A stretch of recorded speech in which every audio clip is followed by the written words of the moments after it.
మెదక్ జిల్లా పాపన్నపేట మండలం నాగసాన్పల్లిలోని ప్రముఖ అమ్మవారి దేవాలయమైన ఏడుపాయల వనదుర్గామాత ఆలయంలో బోనాల ఉత్సవాలు ఘనంగా ప్రారంభమయ్యాయి.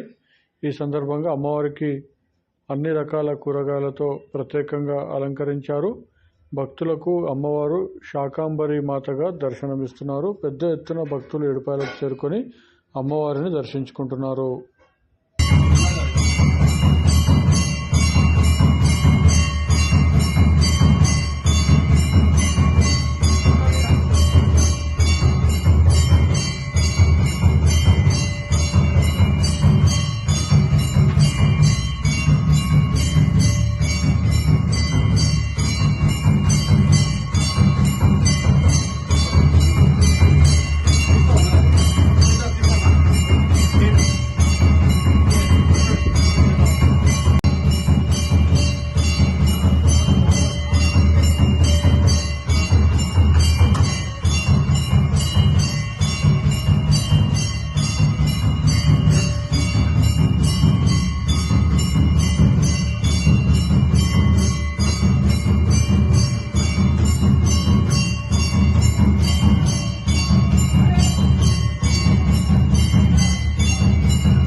ఏడుపాయల వనదుర్గా భవానీ దేవస్థానం తెలంగాణ రాష్ట్రంలోనే ఎంతో ప్రసిద్ధమైనటువంటి క్షేత్రము.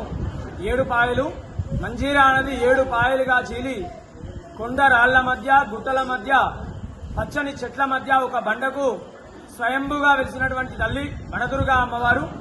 మరి ఆషాఢ మాసాన్ని పురస్కరించుకొని మొదటి ఆదివారం అమ్మవారికి ఉదయాన్నే 4 గంటలకు విశేషమైనటువంటి అభిషేకము, తదనంతరం అమ్మవారికి శాకాంబరి దేవి రూపంలో అన్ని రకాల కూరగాయలతో అమ్మవారిని అలంకరించడం జరిగింది.